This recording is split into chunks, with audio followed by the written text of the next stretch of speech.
In this video, we'll show you how to place new railings by sketching their path.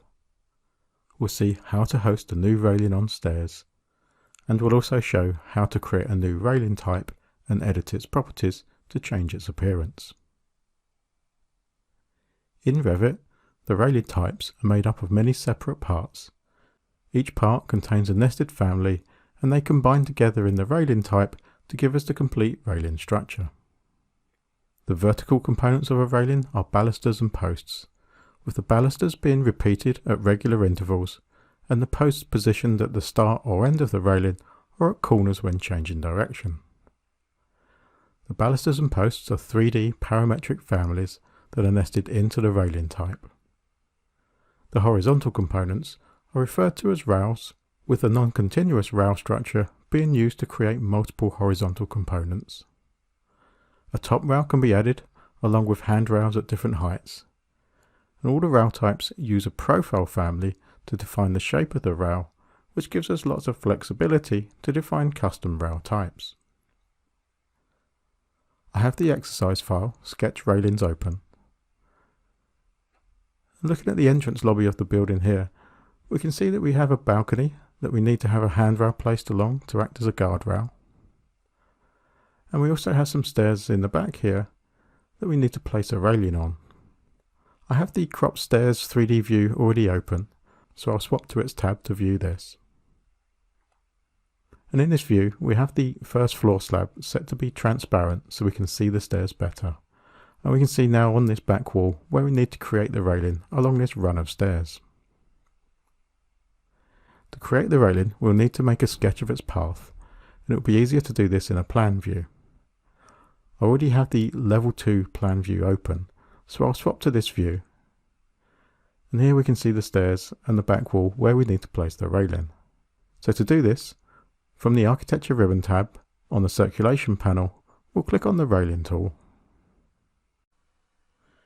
Looking at the type selector, we have the railing handrail pipe type selected.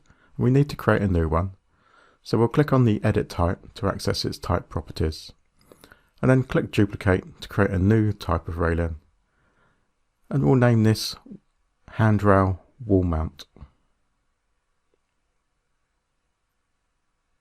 And then we'll click OK to save that name and the new railing type.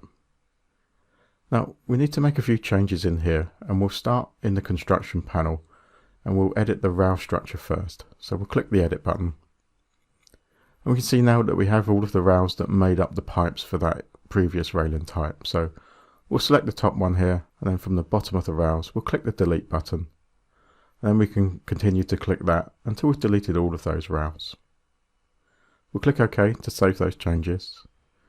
And now beneath this we need to click Edit next to the baluster placement, as we need to remove the balusters as well. We can see we also have some posts, and these we can't delete. We need to click on the baluster type here and then scroll up and choose None. And then moving down to the posts, we'll repeat this for the start post, and then again for the corner post, and finally for the end post. And then we can click OK to save those changes. Looking further down the box, we have the Handrail 1 panel here, and we can see the type is set to None, so we'll click this, and then from the button that appears we'll open up the type properties of the handrail families here, and from the type list at the top we'll click Pipe Wall Mount, and then click OK to assign that into Handrail 1. We need to choose a position, so just above here we'll click on None, and from the drop down we'll choose the right side for it to be positioned. Now finally, moving up to the top rail panel, we can uncheck Use Top Rail, as we just need the pipe wall mount on handrail 1 created. So we'll click OK to save that new handrail type, and we can see that active in the type selector now. Looking at the sketch tools in the Create Railing Path ribbon here, we have that set to be a straight line. So we'll zoom into the stairs here, and we'll snap to the bottom of the string support here, and then moving across up the stairs, we'll snap to the top of the string. Now that's got the path drawn, we need to make sure the railing is going to be hosted by the stairs. So going back to the Create Railings ribbon here, from the Tools panel, we'll click on the Pick New Host tool. And now we just need to select the stairs for that railing to be hosted by those stairs. And we can see we have the direction arrows from bottom to top now displayed as well. So we'll click Finish Edit Mode to create that railing. And now swapping back to the crop stairs 3D view, we can see that we have that railing along the back wall here. It'd be good if we could extend the handrail on and also return it back to the wall. So whilst it's still selected, we'll go over to the Properties palette and click Edit Type to access those type properties. We actually need to edit the handrail 1 family. So in the handrail 1 panel here, on the type parameter, we'll click the pipe wall mount here, and then from the ellipsis button we'll open up the type properties of that family. Now looking down the type parameters, we can see we have extension beginning and bottom, and also extension end and top. So we'll set the length of the extension for both of these to be 6 inches. And we also have the extension style parameter, so we'll click on None, and then from the drop down we'll choose Wall, and then we'll repeat this for the end top of the handrail. So now we'll click OK to save those changes. And straight away we can see that's been applied in the view behind the type properties here. So we'll click OK again to complete the changes. And we can see now that that extends on by 6 inches and returns back to the wall at both the top and bottom of the handrail. It's not quite on the wall yet, so we'll swap back to the level 2 floor plan view, and we can see now that it's returning back to the edge of the support where we drew the line. And looking at the properties panel, we can see we have an offset from path parameter. So we'll set this to be 2 inches, and now when this is applied, we can see that handrail move back so that it returns to the wall.